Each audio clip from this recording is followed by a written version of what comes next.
오늘 11장 12절부터 12장 6절까지입니다. 뒤에 부분을 이제 조금 보시면요, 이렇게 많은 내용이 남지 않았습니다.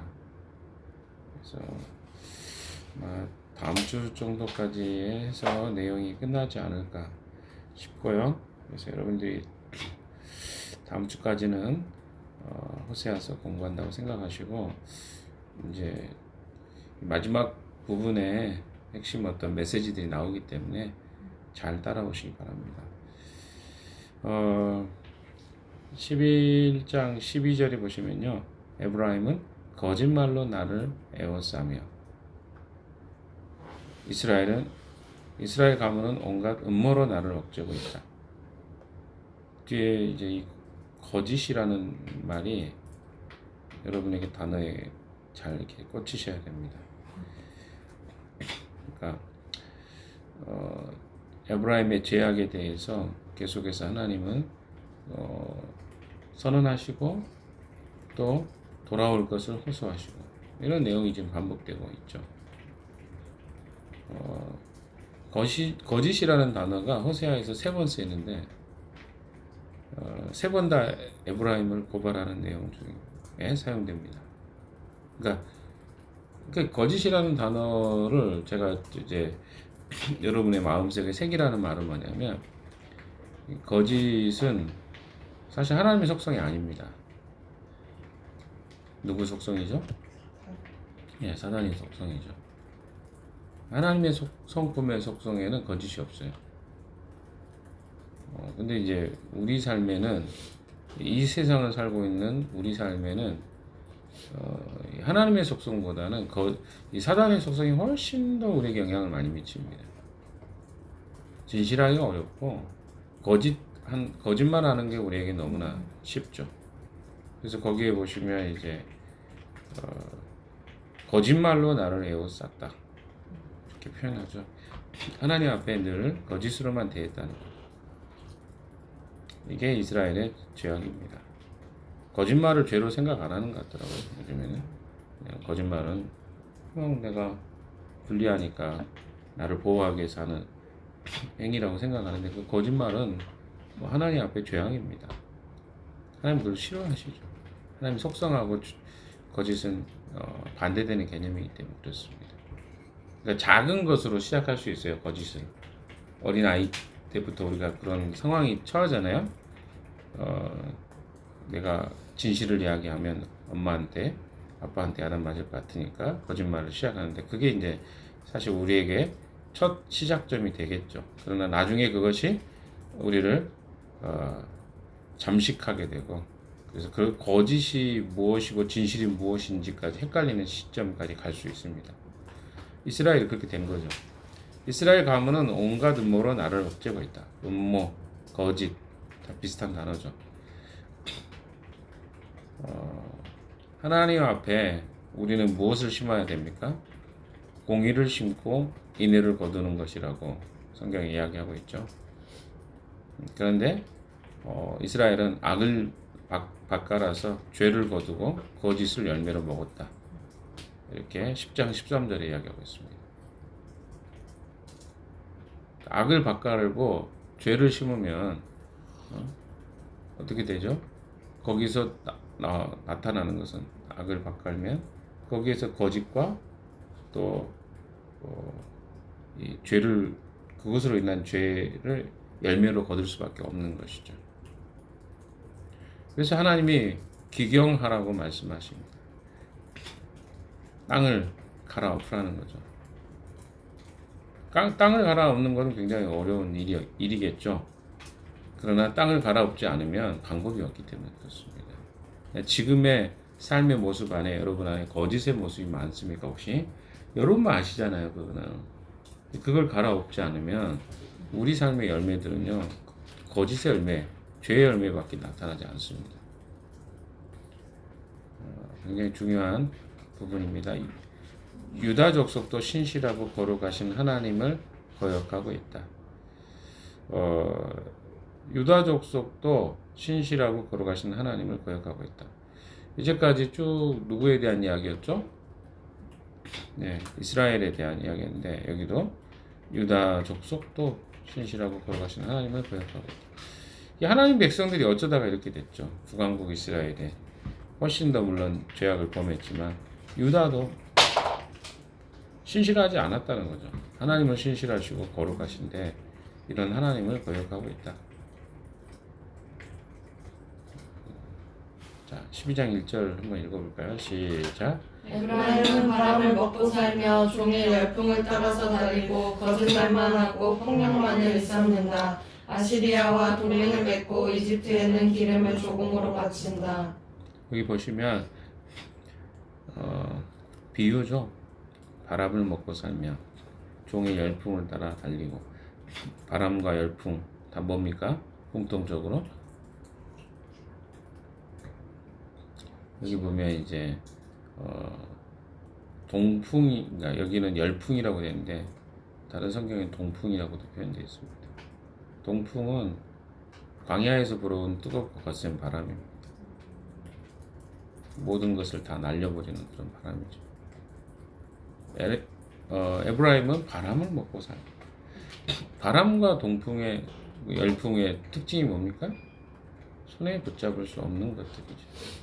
손에 붙잡을 수 없는 것을 먹고 또 그것을 좇는 그것을 따라 달리는 그런 삶을 살았다는 거예요. 근데 그게 뭡니까? 구체적으로 이야기하면 거짓말만 하고 폭력만을 일삼는다 이렇게 표현하는 거죠. 그러니까 비유를 이렇게 빗대고 있는 거예요.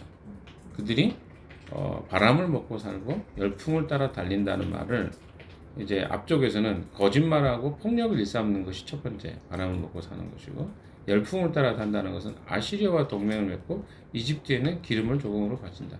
그러니까 허망한 것들에 의지하고 산다는 거예요. 근데 그 허망한 것들을 의지하고 살아가는 것의 기점이 뭐냐면 거짓말하고 그게 시작이에요.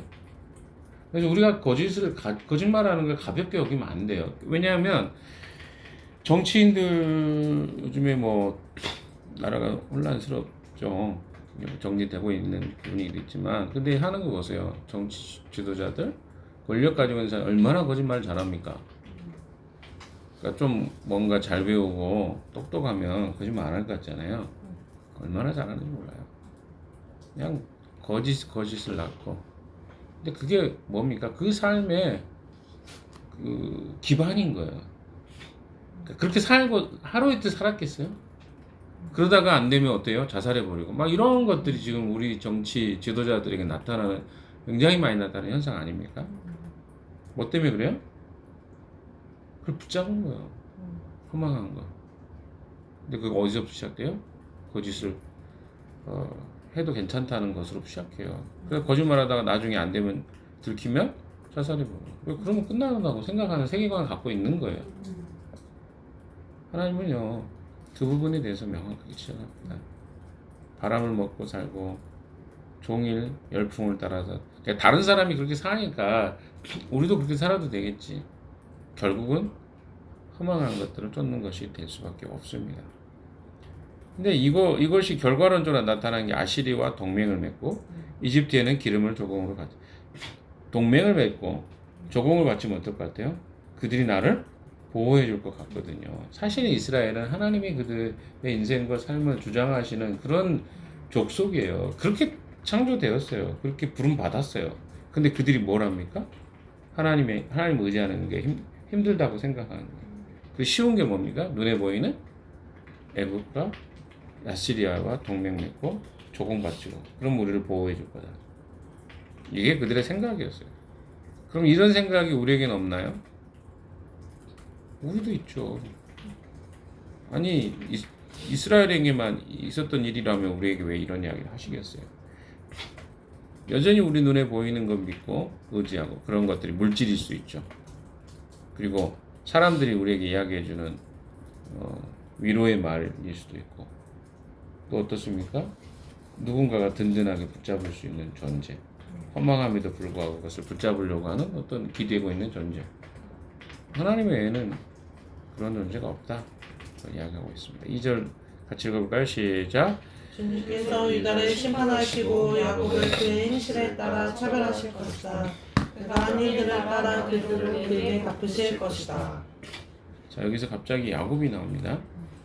자, 12장 2절에 보시면 주님께서 유다를 심판하시고 야곱을 그의 행실에 따라 처벌할 것이다. 그가 한 일들을 따라 그대로 그에게 갚으실 것이다. 유다에 대해서 그리고 야곱에 대해서 그들이 행하고 살아온 대로 하나님은 찾으실 것이다. 보응하실 것이다. 이런 이야기입니다. 1절이 에브라임에 대한 것이고 2절 첫머리가 누구에 대한 이야기입니까? 유다에 대한 것이라면 2절 하반절 쪽은 유다와 에브라임 모두 포함한 야곱을 언급한다고 볼 수 있겠습니다. 이해되시나요? 다시 이야기해 보면 1절은 에브라임에 대한 이야기라면 2절 초반부에는 유다에 대한 이야기를 합니다. 그리고 야곱의 이야기는요, 에브라임과 유다를 합쳐서, 왜? 야곱이 조상이잖아요. 전체 12지파의 조상이니까 그렇게 언급하고 있는 것입니다. 야곱과 이스라엘, 에브라임이 다 동의어예요. 무슨 말입니까? 이들이 다 같은 행동들을 지금 하고 있는 거예요. 동일한 하나님의 백성인데 그들이 여기 보면 주님께서 유다를 심판하시고 행실에 따라 처벌하실 것입니다. 이 행실은 뭡니까? 하나님을 향한 행동이죠. 여러분, 우리가 우리 행동을 따라 심판받는다는 말이 우리에게는 조금 명확한 이해가 필요한 것 같아요.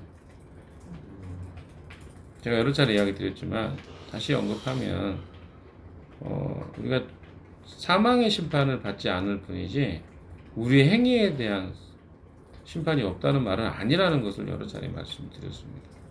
그래야 우리는 경건하게 살 수밖에 없어요. 내가 살았던 삶에 대해서 평가가 없다면 우리가 함부로 살아도 되잖아요.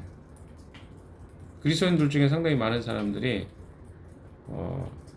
예수 믿고 천국 가면 끝난다고 생각하기 때문에 현세적 삶에서의 우리의 그리스도인의 책무와 삶에 대해서 그렇게 고민하지 않습니다. 그래서 세상 사람들과 똑같이 살아요. 어떻게? 내 즐거움과 내 기쁨을 위해서 그냥 살아요.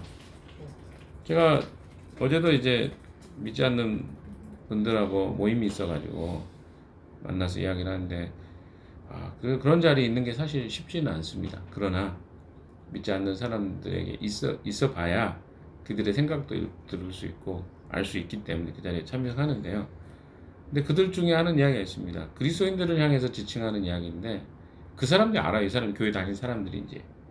그러면서 저한테 이야기하다 이 사람들 교회 열심히 다닌 사람이요. 같이 이제 마을운동 하시는 분들인데 그분들도 마을운동 하는 거죠. 근데 교회는 열심히 다니는데 할 거 다 해. 이런 이야기를 하시더라고요. 베트남에 가서 무슨 짓도 하고 뭐도 했다고 다 이야기를 하더라고요. 근데 교회에서 열심히 하는데 신앙이 좋아. 나한테 굉장히 기분이 안 좋았어요. 그러니까 무슨 말이냐면 그리스도인들 중에 하고 싶은 거 다 하면서 그리스도인이라고 사람들한테 이야기하고 다니면서 그런 것들을 사람이 다 안다는 거예요. 사람들도 아는데 하나님 모르시겠어요? 야곱과 유다의 모습이요. 그 행위대로 처벌한다는 걸 마땅한 거예요. 그가 한 일들을 따라 그대로 그에게 갚으실 것이다.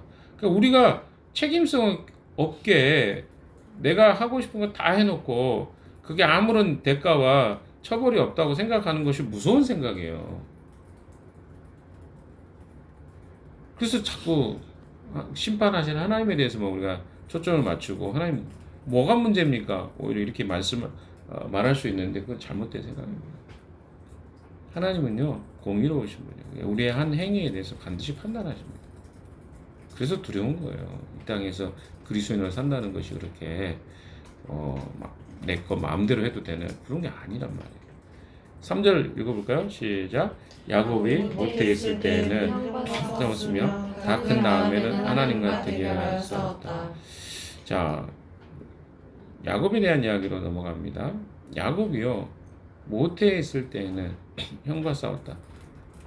여러분 성경의 이야기 아시죠? 발꿈치를 잡았다. 자, 발음 이상하네요. 발 뒤꿈치를 잡다라는 말이 아카브라는 동사입니다. 동사 아카브. 여기서 나온 게 야코브라는 그런 단어가 나옵니다. 그러니까 이런 야곱이라는 말이 거기서 나온 거예요. 아카브라는 단어, 발 뒤꿈치를 붙잡다. 그게 야코브라고 나오죠. 이 다른 명사로 가면. 그래서 이게 창세기의 유래입니다. 야곱이 뭐 발 뒤꿈치를 잡고 나왔다. 그러니까 형과 싸운 거예요. 뭐부터 먼저 나가려고, 장자가 되려고. 걔가 뭐 알고 했겠어요. 다 큰 다음에는 하나님과 대결하자. 그래서 결국은 성장 과정에서 에서를 속여서 장자권을 받아내죠. 아마 장자권이 어떤 의미인지를 명확하게는 이해를 못했을 거예요. 그러나 엄마 리브가가 가르쳐준 대로, 거짓말 리브가도 잘하는 사람인데 리브가에 통해서 속이는 것을 배우죠. 그래서 어때요? 그게 만약에 야곱 거였으면 야곱에게 들어왔겠죠. 그런데 어때요? 그것을 속여서 가로채고 형과 싸워서 이기죠. 다 큰 다음엔 어떻게 해요? 하나님과 대결을 싸웠습니다. 이거는 있을 수 없는 일이에요. 속이는 사람이었어요. 또 4절에 보십시오. 야곱은 천사와 싸워서 이겼습니다. 이게 야곱이에요. 야곱은 전부 하는 일이 뭡니까? 싸우고 이기고 정복하고. 야곱은 우리의 삶에 대단히 전형적인 우리의 모습을 대표하는 인물이라고 할 수 있겠습니다. 온 힘을 다해서 이기려고 하고 경쟁하고 움켜쥐려는 야곱의 삶을 이야기하고 있습니다. 북왕국이 가장 자랑스럽게 여겼던 조상의 이름이 이토록 어때요? 욕심과 야망이 가득한 그런 모습이었어요. 그래서 호세아는 뭐라고 합니까? 하나님이 그의 행위대로 부응하십니다. 근데 4절에서 야곱이 이겼다고 한다면 나중에 뭐라고요? 이기면서 하나님께 간구합니다. 이건 좀 모순된 거잖아요. 그러니까 어떻게 보면 하나님 앞에서조차 수단과 방법을 가리지 않고 은혜를 구하는 모습으로도 보여줄 수 있겠지만 이긴 다음에 깨달은 거예요. 다 이기고 하나님까지 이겨 먹은 다음에 깨달은 게 뭐예요? 하나님 앞에 은혜와 자비를 구하는 모습입니다. 그러니까 두 가지 갖고 있는 거예요. 사람들에게 이겨먹고 승리하려고 했던 사람이지만 또 한편으로 뭐가 있는 거예요? 이 사람에게 하나님의 은혜를 간절히 구했던 사람이기도 한 거예요. 그러니까 이게 참 모순이죠. 근데 이게 우리 안에 있는 모습이에요. 하나님은 뭘 원하냐면 이렇게라도 하라는 거예요. 이게 되게 이상한 이야기처럼 들리지만 우리 안에 있는 이 죄의 문제들이 사실은 그렇게 쉽게 하루아침에 사라지지 않는 것 같습니다. 바울 같은 사람들이 많지 않은 것 같아요. 거의 없을 것 같아요. 야곱 같은 사람이 되게 많죠. 야곱은 천사와 싸워서 이기자 울면서 은총을 간구하였다. 하나님은 베델에서 그를 만나시고 거기에서 우리에게 말씀하셨다. 이건 뭡니까? 싸워서 이기고 베델에서 하나님이 그를 만나주시고 간절하게 구할 때 그를 만나주십니다. 대부분 베델도 그런 곳 아닙니까? 하나님을 간절히 찾았던 곳 아닙니까? 그 사닥다리가 오르락 내리락 하는 것을 봤던 곳이 베델이고 하나님은요 야곱의 경험 속에서 보면 욕심대로 살기도 했지만 하나님의 은혜를 간절히 구할 때 하나님 만나주셨던 분이라는 거예요. 그러니까 이걸 왜 이야기하겠어요? 이스라엘 백성 너의 죄악과 너의 연약함이 있지만 간절히 찾고 구하면 너희도 희망이 있다는 거야. 그게 지금 6절의 마지막으로 이야기합니다. 6절 같이 읽어볼까요? 5절 6절 시작. 주님은 만군의 하나님이다. 주님은 우리가 기억해야 할 그분의 이름이다. 그러니 너희는 하나님께로 돌아오너라. 사랑과 정의를 지키며 너희 하나님에게만 희망을 두고 살아라. 이렇게 보면 이 이야기는 그런 것입니다. 심판은 선언됐습니다. 그러면서도 하나님이 호세아를 통해서 이스라엘 백성들에게 야곱의 이야기를 꺼낸 것은요. 야곱이 비록 사기꾼 같은 태어날 때부터 시작해서 그 삶 전체가 사기꾼 같은 거짓말의 투성이의 삶이었잖아요. 근데 그걸 하나님 어떻게 해요? 바꾸십니다. 바꿔가셔. 하나님과 싸웠는데도 하나님과 이길 정도로 그렇게 대단한 존재였어요. 그러니까 쉽게 이야기하면 이 사람은 절대 포기하지 않고 자기 욕망을 꺾지 않는 사람이었어요. 그런데 그가 천사에게까지 이기고 나자 그때 비로소 뭐합니까? 울면서 은총을 강구합니다. 하나님은 베델에서 그를 만나 주셨고 거기서 우리에게 말씀하셨다. 하나님은요 그런 분이세요. 그런 엉뚱한 말도 안 되는 야곱 같은 사람을 이스라엘 조상의 국부가 누굽니까? 아브라함이라고 한다면 가장 영향력 있는 조상은 야곱입니다. 이스라엘 백성들에게 그런 존재로 세워주죠. 그러니까 야곱이 뭘로 바뀌어요? 이스라엘로 바뀌죠. 이스라엘로 바뀌잖아요. 하나님 백성으로 바뀌잖아요. 왜? 사기꾼 치던 사람이 이스라엘로 그 과정도 지난합니다. 그러니까 우리 삶하고 가장 맞닿는 사람이 야곱이에요. 야곱이 했던 행동을 보라는 거죠. 주님은 만군의 하나님입니다. 주님은 우리가 기억해야 될 그분의 이름입니다. 만군의 하나님. 우리가 하나님 앞에서 어떤 삶을 어떻게 살아가야 되는지에 대해서 하나님은 이야기하고 있습니다. 우리가 기억해야 될 이름입니다. 우리가 돌아가야 될 이름입니다. 반복해서 이야기하십니다. 하나님은요, 우리에게 인애와 정의를 요구하십니다. 하나님 자신이 인애를 가지고 계신 분이고, 근데 우리 삶 가운데 정의가 드러나고 거짓이 사라져야 될 이유가 거기에 있어요. 왜? 우리 삶에 무엇이 그러니까 우리가 자꾸 거짓이라는 것을 이야기하면 나는 거짓말 잘 안 하는데요? 이렇게 생각할지 모르겠어요. 그러나 여러분 파고 들어가 보십시오. 여러분 삶의 근간에 상당히 많을걸요.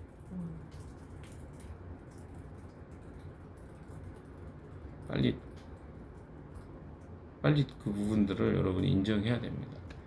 저는 괜찮습니다. 저는 아직 한 번도 거짓말한 적이 없습니다. 저는 늘 깨끗하게 살고 있습니다. 이렇게 말하는 사람도 있을지 모르겠습니다. 그러나 들어가 보면 우리 안에 하나님이 아닌 온통 거짓으로 파묻혀 있는 것들이 존재할 것입니다. 야곱이 그렇게 살았고요. 그럼에도 불구하고 그에게 하나님의 은혜와 자비를 부어주셨죠. 그 이야기를 왜 하시겠습니까? 결국 이 6절의 이야기를 하고 싶은 거죠. 너희는 하나님께로 돌아오너라. 사랑과 정의를 지키며 너희 하나님께만 희망을 두고 살아. 이게 하나님 우리에게 진짜 하고 싶은 이야기입니다. 그러니까 성경의 이야기 속에 심판의 핵심 메시지는 이거예요. 이거 찬양이죠. 여호와께 돌아오라. 똑같은 이야기입니다. 하나님께로 돌아오너라. 사랑과 정의를 지키며 너희 하나님에게만 희망을 두고 살아. 그러니까 우리 삶에서 변화를 요구하시는 것은요, 이거예요. 사랑과 정의를 지키라는 거죠. 하나님께 돌아오는 징표입니다. 내가 돌아왔다는. 거짓을 제하고 내 삶에 무엇이 뿌려지고 씨앗으로 뿌려졌던 것들이 바뀌어야죠. 과거에는 뭐예요? 내가 내 삶의 땅에 무엇을 뿌렸습니까? 거짓을 뿌렸죠. 그러니까 뭐가 나와요? 죄의 열매가 나와요. 거짓의 열매들이 나오겠죠. 뿌린 대로 거두는 거예요. 내 삶의 영역 속에 뭔가 뒤틀리고 잘못된 것들이 확인되고 점검돼야 돼요. 그래서 내가 뭘 뿌려야 돼요? 사랑과 정의를 뿌리는 거예요. 내 삶에 그게 드러나야 돼요. 그래서 어떻게 보면 어리석은 것 같죠. 세상 사람은 다 거짓말 하는데 우리는 정의를 지키고 하나님의 공의를 행한다? 그 어리석은 것처럼 보여요. 왜? 정의를 행하는 것은요, 되게 사람들이 볼 때는 저거 굳이 저게 뭐가 나와? 얻을 게 뭐야? 이렇게 말합니다. 거짓말하면 내가 단순히 지나갈 것들이 많아요. 피할 것도 많습니다. 그렇잖아요. 당장 직면하게 될 비난과 욕설 다 빗나갈 수 있어요. 그런데 왜 우리가 정의와 하나님의 사랑을 붙잡아야 될까요? 그것이 하나님 우리에게 요구하시는 것이기 때문에 그렇습니다. 하나님 백성은요, 하나님 백성의 열매를 맺는 것입니다. 사단의 자식들은 사단의 열매를 맺는 것입니다. 그리고 마지막으로 주님은 이야기하십니다. 너희 하나님에게만 희망을 두고 살아라. 우리 하나님만 소망하는 삶, 그것이 진짜 그리스도인의 삶입니다. 오늘 하루도 이 하나님께 소망을 두고 또 우리 하나님에게만 희망을 두고 살아가는 여러분 되시기를 주님의 이름으로 축원합니다. 기도하겠습니다.